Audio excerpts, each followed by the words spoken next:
Thank you everyone for joining us for our second webinar in Lymphoedema Awareness Month 2026 by the British Lymphology Society.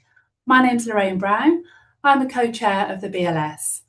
A special welcome today because it's World Lymphoedema Day, and shortly we'll be playing a video for World Lymphoedema Day.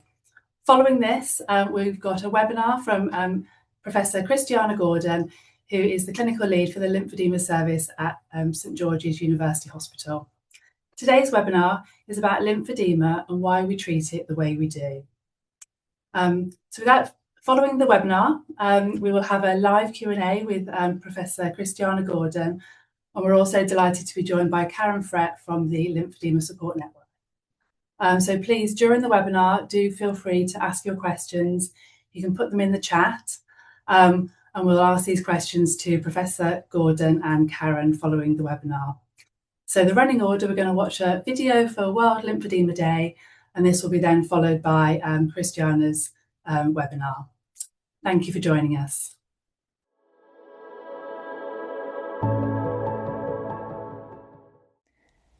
Hello, my name is Professor Kristiana Gordon, and I'm a consultant in dermatology and lymphatic medicine at St George's Hospital in London, and I'm also co-patron of the BLS.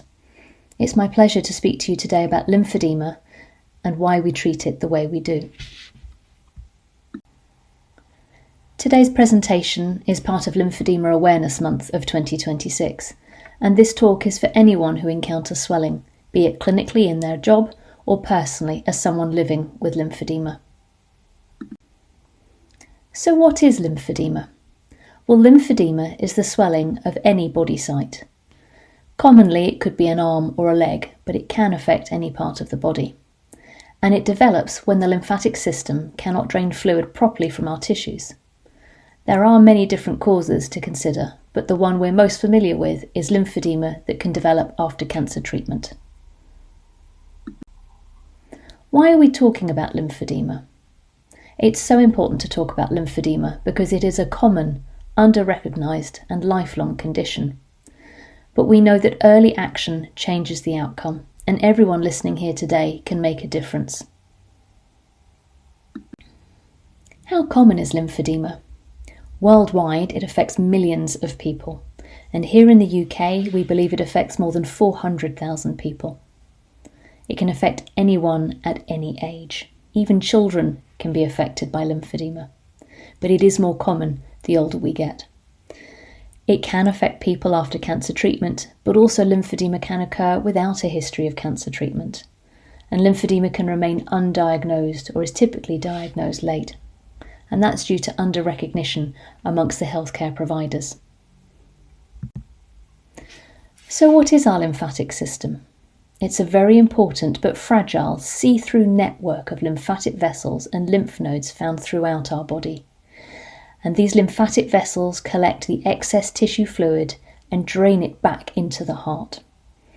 The lymphatic system returns fluid, proteins and waste products into our circulation system. And therefore the lymphatic system plays key roles in fluid balance, but also in immune defense. In other words, keeping us healthy from infection. What happens when the lymphatic system fails? When the lymph system fails, protein-rich fluid accumulates in the tissues, and this causes the swelling that we can see. In time, inflammation and fibrosis in the tissues will develop, and then skin changes will occur, such as thickening and scaling of the skin. Swelling becomes harder to reverse over time, the longer that it's left untreated, and unfortunately the tissues and skin then become vulnerable to infection, for example cellulitis infections due to bacteria. There are risk factors for developing lymphedema. This list here is not exhaustive, but some of the ones that we see fairly commonly in our clinic.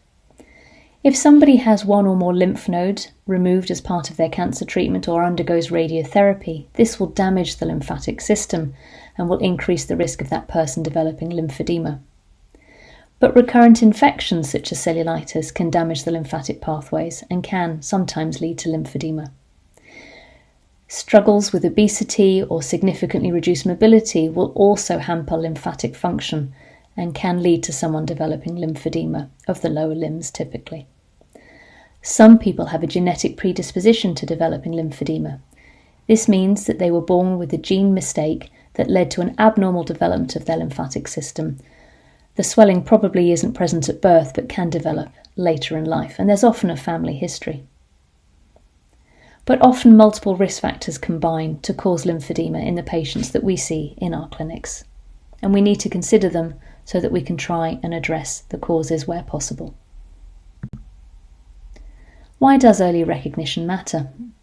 Well, early lymphedema is softer and more responsive to treatment, so we definitely want to see patients with lymphedema earlier on so that we can achieve good results for them. And early treatment prevents problems such as the skin changes that I mentioned, recurrent cellulitis infections, and a functional decline in that person. So early recognition will improve someone's quality of life, but it also reduces long-term healthcare costs to the NHS, and that's something that we have to consider these days too. But it's vital to know that prompt intervention changes the trajectory for that person living with lymphedema. At the moment, we don't have a cure for lymphedema. Therefore, it remains a lifelong condition. We don't have any proven drug treatments yet to get the lymphatic system to work better. There are only a handful of surgical procedures for lymphedema, and these aren't suitable for the majority of people. However, there are evidence-based treatments for lymphedema, and I will present the cornerstones of lymphedema management to you now.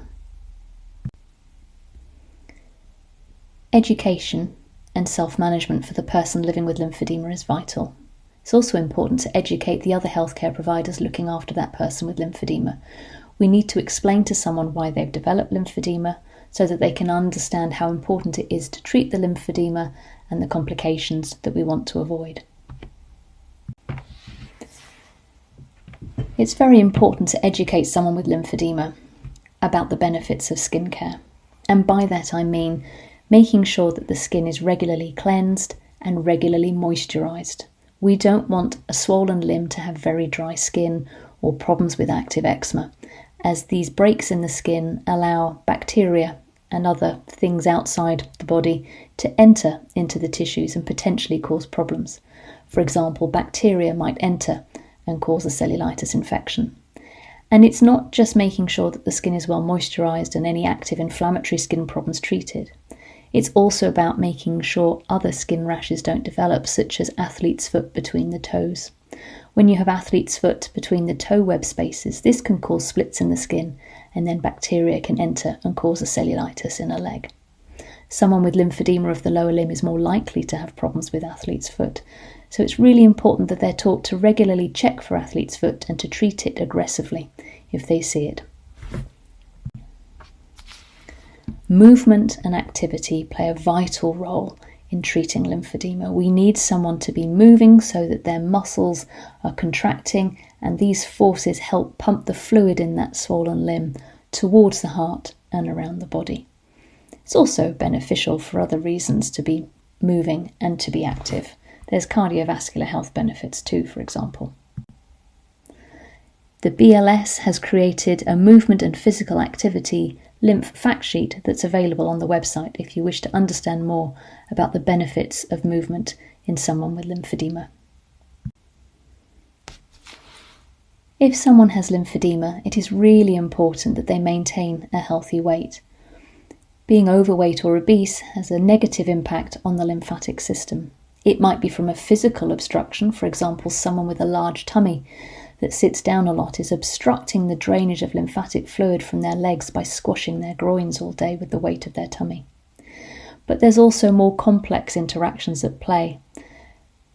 Chronic inflammation, obesity, and abnormal lymphatic function are all interlinked. So we realise now that maintaining a healthy weight has a really positive impact on the lymphatic function and someone's lymphedema. Lymphatic drainage massage, such as manual lymphatic drainage massage or self-lymphatic drainage massage, may be more helpful for some people than others. The BLS have created another fact sheet about self-lymphatic drainage massage that can be helpful in instructing people on how to perform this. However, the evidence for manual lymphatic drainage massage isn't great, and the BLS has created a position document to inform healthcare professionals about this aspect of treatment. But what does have a strong evidence base for it is compression therapy.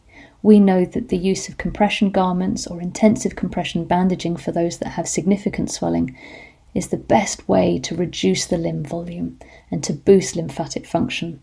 And if somebody can wear their compression garments and be active at the same time, that's even more beneficial. You have the pressure from the compression garment or bandage on the outside of the swollen limb, and that person is then walking around or doing more strenuous exercise, and their muscles are pumping on the inside, and those two physical forces together will work together to push the fluid towards the heart and improve lymphatic function. But don't forget to consider the tissues above the swollen region. If somebody has a swollen leg and we put them in a below knee compression sock, and that's very effective in reducing the swelling from the lower limb, sometimes it can push the fluid to the above knee region and that person might get a swollen knee or thigh. So we do need to make sure that we don't simply push the fluid above the top of the garment and that we do look after the tissues more proximally. This is a very useful resource for those interested in learning more about the practical issues in applying compression garments and wraps for managing lymphedema. Please do take a look at that on the BLS website if you're interested. But also consider attending the webinar by Natalie Phillips later on in the month to learn more. Diuretics are often prescribed by GPs to patients coming to them with swelling, and in someone with lymphedema they're rarely appropriate. And this is because diuretics or water pills work by prompting the kidneys to remove excess water and sodium from the bloodstream to be excreted as urine. And they're only effective for edema or swelling caused by water retention, for example due to heart or kidney problems. And in lymphedema, the swelling is not just water, it is stagnant, protein-rich fluid within the tissues, and diuretics cannot remove these large protein molecules from the tissues. And there's also some evidence that diuretics can worsen the tissue concentration and actually increase fibrosis. So diuretics are only indicated for someone in lymphedema if there's coexisting cardiac, heart or renal kidney failure and should be given under specialist guidance. So it's not first-line treatment for lymphedema and only indicated in specific comorbidities. When we look after people with lymphedema, sometimes we need to be mindful of red flags, warning signs that something's going on and we need to act. And we worry about cellulitis. This is something that can occur for many people living with lymphedema. And the signs that this might be occurring is a rapid increase in that person's swelling. There may be skin changes such as redness, heat, or pain within that area. Systemic symptoms are quite common, and by that I mean feeling flu-like and feverish and just like you want to crawl under the duvet for a couple of days. There may also be a sudden functional deterioration in that person or in that limb, and if this occurs, please do suspect cellulitis and signpost them to a prescriber who can give them antibiotics, because early treatment is vital. For guidelines on how to manage cellulitis and lymphedema, please refer to this very important document written by the BLS in conjunction with the LSN or the Lymphedema Support Network, and it explains which antibiotics to use and for how long. For example, when treating cellulitis and lymphedema, we need to ensure that someone receives at least 2 weeks of antibiotics, not the standard 5 or 7 days that's often advised by the GPs, because they're following national guidance. But these guidelines specifically tell us we need to give them for 2 weeks or more, and that's because it's harder to treat cellulitis in someone with lymphedema because the immune system in their swollen limb is a bit sluggish, because our immune system lives within our lymphatic system. So what can you do? For those healthcare providers listening today, I urge you to think about lymphedema early and refer promptly for treatment. Signpost that person or signpost your colleagues to the BLS and also to patient resources. For patients and families listening, what would I ask of you? To look after your limb or your swollen area, protect and moisturise the skin. Keep moving, and if you're concerned, seek help early. My key take-home messages today are that lymphedema is a common and lifelong problem, but there is treatment. Early recognition, early diagnosis matters. Cellulitis, unfortunately, is a common complication, especially of untreated lymphedema, but we now know that prompt intervention improves lives. For further support and resources, I'd like to mention these: the British Lymphology Society webpage, including the Everybody Can campaign, but also ask for help from your local lymphedema services. And if you're unsure where your local lymphedema service is, you could contact the Lymphoedema Support Network. They're very helpful and have a list of lymphedema clinics across the UK. But they also help patients, as do the LWO community and Lymphoedema United, and patients really do benefit from linking in with these people. Thank you very much for your attention today. Thank you, Kristiana, and thank you everyone for joining us for today's webinar. I always enjoy listening to you, and today was particularly clear and nicely explained, lymphedema and why we treat it the way we do. So thank you, Kristiana, and thank you, Karen, for joining us from the Lymphoedema Support Network. We're going to kick off with some questions. I'd like to just ask to start with, you mentioned about surgery in the webinar today, that it's usually not suitable for most of our patients. So I just wondered if you could explain why that is, Dr. Gordon. Yeah, I can. My disclaimer is I'm not a surgeon, but as a physician, a non-surgeon looking after people with lymphedema, I am aware of different types of lymphedema surgery available. I will say it's not suitable for everyone. So there are roughly three different types of lymphedema surgery. There's liposuction surgery for lymphedema, which was the first treatment that was recognized in the UK to be suitable for some patients with lymphedema. But this is definitely not a cure for lymphedema. In fact, it's the opposite. It's a surgery that will remove any fatty tissue and fibrosis that's built up in a swollen limb. But in doing so, it will damage lymph vessels that are still working. So in a way, we don't really want any of our patients to be suitable for liposuction surgery, because it means that the lymphedema has progressed so much for whatever reason that they're no longer able to reduce that limb volume with compression garments or bandaging anymore.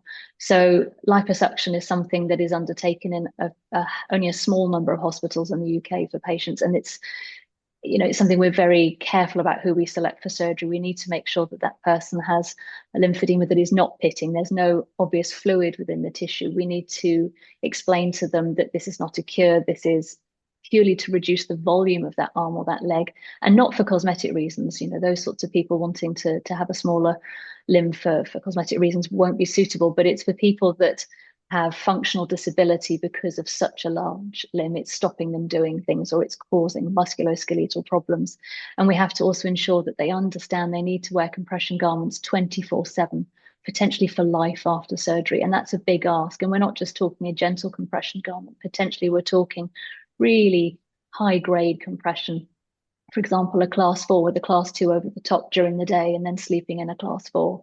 And hopefully several years down the line, we might be able to reduce the amount of compression they're needing, but we can't guarantee that. So it's something not to rush into, and it's something to explore very carefully between the patient, their lymphedema therapist, and then coming for an opinion either from the surgeon or from the Derby or St George's teams to see if they're suitable for liposuction.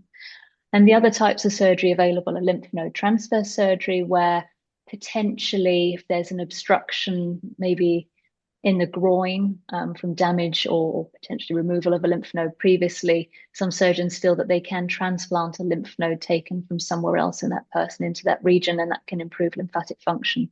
The evidence for that is not great, and I'm not aware of anyone offering that routinely on the NHS in the UK. The third type of lymphedema surgery is LVA surgery, lymphatic venular anastomosis, or bypass surgery, where the plastic surgeons take the very small lymphatic vessels and sew them into the nearby veins, so that the fluid that we're making is drained from the lymph system into the veins, and bypassing the lymphatic system. And The evidence for that is slightly better, that it might be helpful for improving lymph flow. In reality, I don't think it achieves a significant volume reduction for the person undergoing surgery, but it could significantly reduce their risk of cellulitis infection. So I do think that's one indication in someone who's got lymphedema, that they're doing their best to control with compression garments and antibiotics, but still getting infections. Then it might be worth exploring LVA surgery. But it does depend on the type of lymphedema. If that person's lymphedema is due to a varicose vein problem and they've got a higher pressure in the veins, and you can imagine that surgery is not going to be suitable because you've already got a higher pressure in the vein system, and it's just going to, the flow is just going to, go backwards back into the lymph system, so it won't work. And also, I don't think it's very helpful for people living with primary lymphedema, especially of the legs, so a genetically determined weakness of the lymph system. We can't really bypass their problem, their lymphatic problems at a molecular level rather than a structural physical one. So I'm sort of a little bit more cautious about recommending LVA surgery for primary lymphedema. What I will say about LVA surgery is that it's very low risk. It's done under local anaesthetic. I think I've only seen one person have a complication, and that was cellulitis after surgery. So it's not risky, but it's just, is it effective?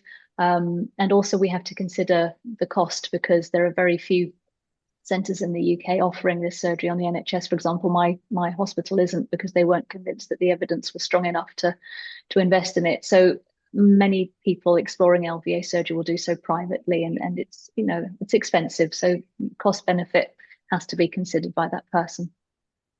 Thank you. Yeah, that's a really good overview.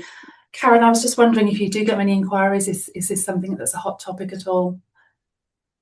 It is, but I think it's not the hottest. It was really hot for a while, I think, wasn't it? But I think people are realizing just all of them, any surgery comes with risks as well, doesn't it? As Kristiana said. And I think people have sometimes realized that they haven't optimized their toolkit of things that they can use already. And possibly, surgery might become one tool they can use, but it isn't cheap. It isn't easily available. It isn't without risk. And other things in that toolkit tick all of those boxes. So maybe people are trying those things to optimize those things first. And I think that's probably an approach that all of us would agree with, is make the best of what you can do first and then explore outside of those things. Because even, as we've just been noticing in the questions that are popping up, the surgery itself is a risk and can introduce infection and all these other things. So it's not a decision to be taken lightly financially or clinically, I don't think. Thank you, Karen. We've got a question about DLT, about intensive bandaging, and what checks should our healthcare professionals be doing? Should there be any scans? And what should they be asking the GP to maybe do, or the hospital to do, before they undertake DLT? So for those that don't know, shall I take this one, Karen? Sorry, I jumped in there. No, please do. So DLT stands for decongestive lymphatic therapy. And what does that mean in reality? That means that's the intensive lymphedema treatment that the clinic are going to be offering, where the person will come up to the clinic several times a week and have multi-layer bandages applied to the arm or the leg, typically to reduce the volume bit by bit every day for several weeks, and then the person will be measured for new compression garments afterwards to maintain the results. I think if a clinic is offering compression bandaging, they need to do a clinical assessment on that limb, particularly in an older patient who might be diabetic, to just make sure that the arterial supply is okay. So do a clinical assessment and feel for pulses. I will say that in my clinic, we're happy that clinical examination suffices and we don't need to go on and do ABPIs. But maybe that's because we've done so much bandaging for so many years that we're just a bit more relaxed about it. But if a clinic is starting out or a little bit more unsure of whether that person's limb is at risk of arterial disease, they could do an ABPI or Doppler test. So perhaps that's something that should be done. I mean, if a person has severe heart failure, you have to be a little bit careful about doing the intensive bandaging on them, because in heart failure, it means that the heart isn't able to pump the fluid around the body quite so well, or pump the blood so well. So if we're doing good bandaging around the legs and pushing potentially liters of fluid towards the heart, and that heart's a little bit weak, it might not be able to cope, and then someone could get breathless and they could end up in worsening heart failure. But that very rarely happens. So if you have concerns about heart failure in your patient, you could signpost them back to the GP, and they could do a blood test called the BNP level, which is a marker for heart failure, or they could do an echocardiogram, which is an ultrasound scan of the heart, to just give you an idea of that person's cardiac function. And if any concerns, the GP could maybe manage it with medical therapy or refer to cardiology to optimize their heart problem before the lymphedema clinic is then going on and doing their DLT treatment. Lorraine, looking to you as someone that often offers DLT treatment, what would you add to that sort of risk assessment? Well, I think it would be the preparation of the patient as well. That's what was going through my mind, because it's such a ordeal for the patient going through that DLT. And that's what I was going to ask Karen in terms of how best to prepare our patients. But there's also the kind of like trip falls risk as well, and on all of those kind of things, and preparing them for bringing the right clothes along and that sort of thing. Can they get their shoes on with their bandaging? These are the things that you can sometimes fall over on day one. Would there be anything you'd add, Karen, in terms of how we best prepare our patients for? I think something that patients often misunderstand is psychologically, I think the bandages look like you should be elevating and resting, because if you tripped your ankle and you had all that bandaging on, you'd be like sticking your foot up and having a cup of tea in front of the telly. But I think so really emphasize that the more you can move while you're wearing the bandages, the greater the success will be. And obviously the challenge, I think, for a lot of patients is how they get the compression garment to maintain that shape after they finish the bandaging, because in some, like St George's, you have the bandaging and then you have the garment there ready, but in a lot of the outlying areas it's the GPs who are providing the garments after the bandagings happen. So just to make sure that you as practitioners are joined up about what's going to happen to maintain the effect, but also make sure that the patient is aware of what the desired outcomes are. I noticed someone asked about orthopedic surgery and things like that. So if you're doing it for a specific reason, then it might be worth the effort of going through it. And but make sure that the patients are on board about why it's being done and how they can optimize that. Another top tip might be, Karen, because that comment you made about the delay between finishing your bandaging and getting the garment to arrive, that's where it often goes wrong for so many people.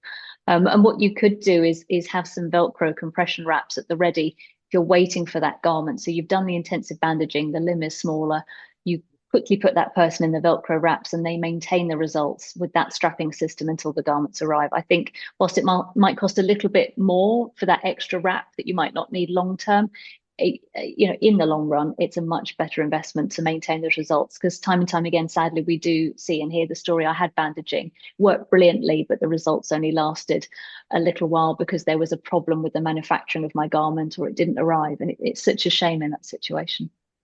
I agree, absolutely. We've got a question about the lymphatic system in general, explaining that we know it plays a large part in our immune system. If someone has lymphedema, we know they're at greater risk of cellulitis, but does it mean they're at greater risk of generalized infections?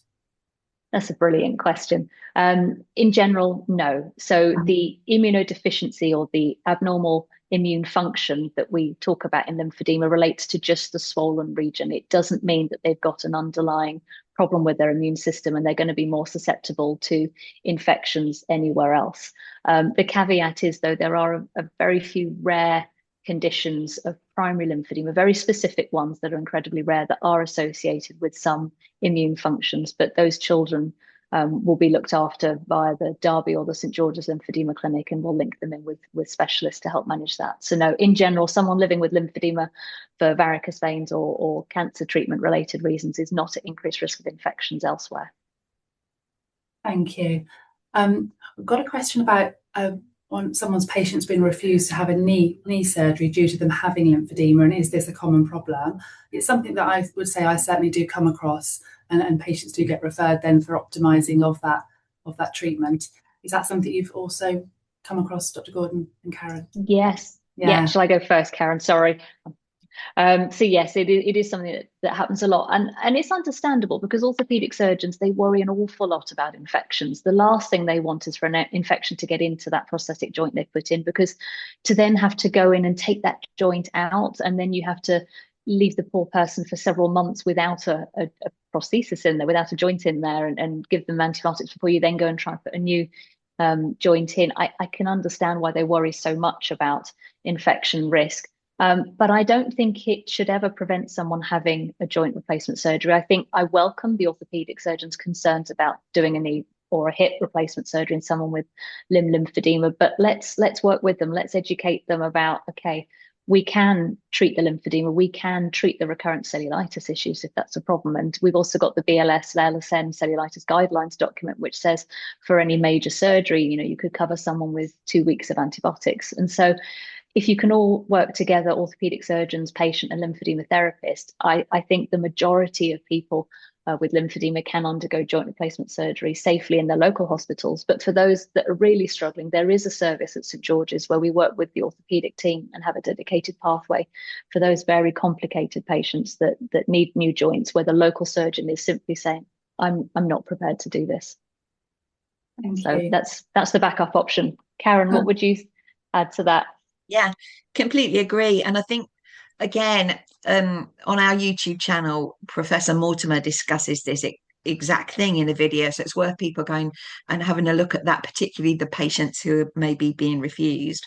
I think it often comes from a place of misguided care from the orthopedic surgeons, as Kristiana saying. They're not saying it to be cruel, they're saying it because they genuinely believe there's a risk. And quite often it is about empowering your patient. So if the patient comes to you and says, I've been refused this, then empowering them with the self-confidence and the information that they need to go back to the orthopedic surgeon and say, well, there are answers to this. And actually, it not doing the surgery is not a risk-free situation either, because your mobility is going to be reduced if you can't move around. Your lymphedema will get worse. You might be put on weight because you can't do your normal levels of activity. So there, it's not a cost-neutral thing in terms of your lymphedema not doing the surgery. And I think sometimes orthopedic surgeons are coming in as if I don't do anything, then it's going to be fine. But actually, they can be making your lymphedema worse by not doing a surgery if you genuinely need it. So yeah, try and work as a team. Wouldn't it be wonderful if that was as easy as it is to say? Thank you both. Karen, I'm going to put this question to you first. We've got sort of a run of questions about other treatments. So things like lymphopress, lymphtouch, rebounders. Obviously, it doesn't tend to come into our standard toolkit as lymphedema practitioners.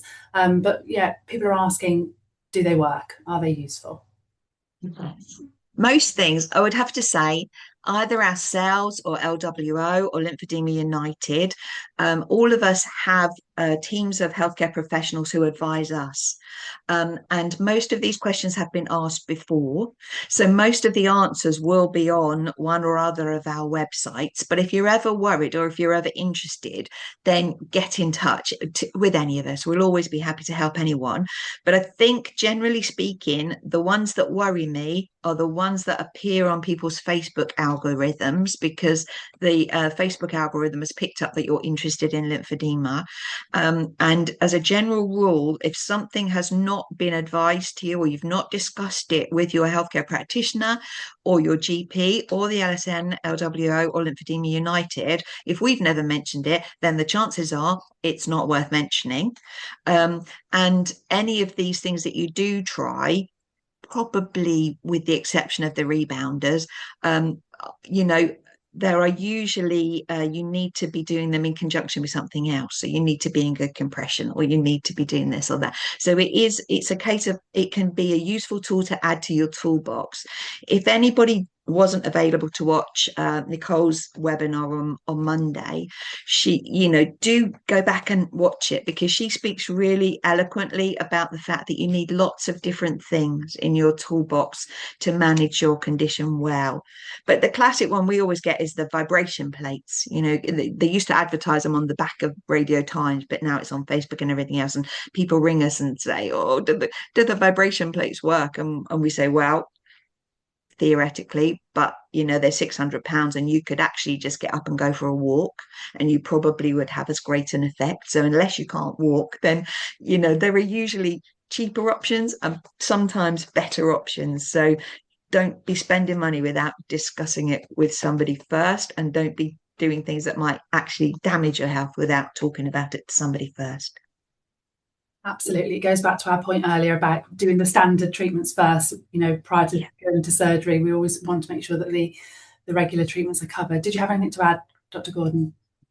No, Karen answered it perfectly. Thank you, Karen. There's some questions about criteria for referral to specialist centres. So I'll just generalise the question to the Centres of Excellence regarding Derby and St George's. What would be the criteria for referral? Yeah, so we would really like to see all children and young people with lymphedema, unless there's an obvious secondary cause. If they've had cancer treatment, then the underlying cause is obvious. But if it's a suspected primary lymphedema in a child or a young person under the age of 19, then the Derby and St George's teams would very much like to see them, just in case we can pick up a type that's linked with any other health problems. We are happy to see people that the local teams are not sure about the underlying diagnosis. So I can accept referrals from hospital consultants in any specialty or lymphedema therapists across England who just want my opinion as to why this person has lymphedema. It might be something inflammatory that they're just not sure if it is or isn't. But we haven't got capacity to accept referrals for, can you please look after this patient because we're struggling in our clinic. So that sort of referral will get rejected. We're happy to see for an assessment for suitability for surgery, although that very rarely leads to that person going forward to the next step, because usually they're not suitable. But it's our job to inform the patient about the pros and cons and help them make the right decision. With regards to the orthopedic one, I think there was a question in the chat somewhere: how do we get this patient who's had their knee surgery refused? Send that referral on to me, onto me, and I will try and slot them into the appropriate clinic and link them in with our orthopedic team. But if you wanted to get your orthopedic surgeon to refer directly to our orthopedic surgeon, it's Mr. Philip Mitchell. He's actually the gentleman that would be in charge of the admission and the preoperative and post-op DLT that we offer with our team on the ward. Thank you.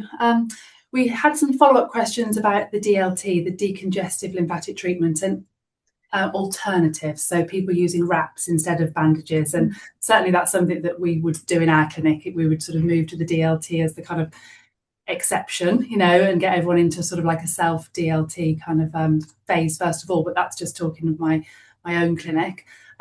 Anything to add there, Kristiana, in terms of... Yeah, absolutely. So my counterparts in Holland have been doing Velcro DLT rather than bandaging DLT for many years now, and they've published, and the efficacy is very good. If you can do, if you can educate the patient and maybe educate any carers, you can get really good results with self Velcro, and it doesn't replace DLT, but it's a pretty close second place option, I think. And with financial restraints in the NHS at the moment, I think that is something we're going to have to encourage other clinics to look at, rather than just saying, no, we're not going to do DLT, you can only have garments. We've got to think outside the box, and we've got to use all the toolkits that we have. So yeah, I don't think that we will be giving up on standard DLT in the future, but I think we don't need to offer it to as many people as we did before. And hopefully, if we can improve education and get treatment offered earlier to patients, fewer people will actually need DLT. We can treat them earlier and maintain their lymph volumes with garments and the occasional use of a wrap. Yeah, and I feel you don't get the problems with the rebound when it's the self DLT. They're doing it themselves. They've achieved it themselves. They're not reliant on their healthcare professional to do it for them. So I'm a big advocate of self bandaging myself and my patients. Definitely. Karen, anything else to add there? No, I absolutely agree, Lorraine. I think it's becoming more and more common and quite rightly so. I think the challenge for people who've had lymphedema for a very long time, I think, is the mindset of how you treat lymphedema has somewhat changed, insofar as if one is say diabetic, there's always an expectation that the patient would be in charge of managing that condition on a day-to-day basis, and possibly just call it, have an annual check or call in if they need help. And I think that's a mindset that those people living with lymphedema are taking on board now, that actually there's a lot that one can do as an individual living with the condition to optimize what I do. And the healthcare professionals are there to offer you that support and that expert advice, but you're the expert on you. You're the expert on your body.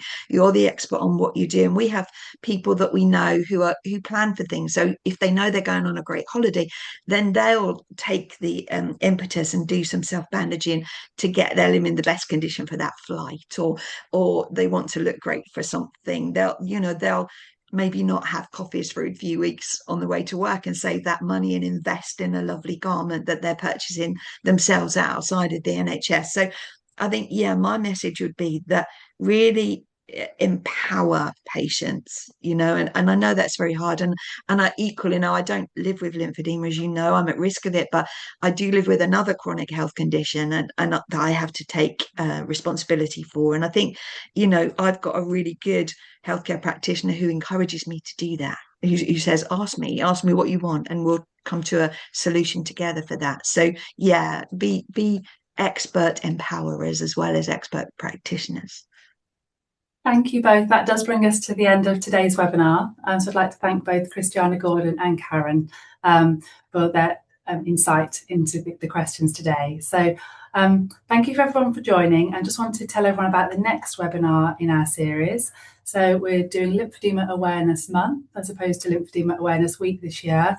So we've got today was a special Friday webinar, but we've got webinars every Wednesday for the rest of March. So next Wednesday, the 11th of March, we've got Cheryl White and Carla Zaneshi Vibes doing a webinar on activity on movement, the hidden lymphatic gem. Also like to tell everyone about our introduction to lymphedema study days that we're holding. The BLS have got 2 study days this year, one in Bristol on the 4th of June and one in Chester on the 5th of October.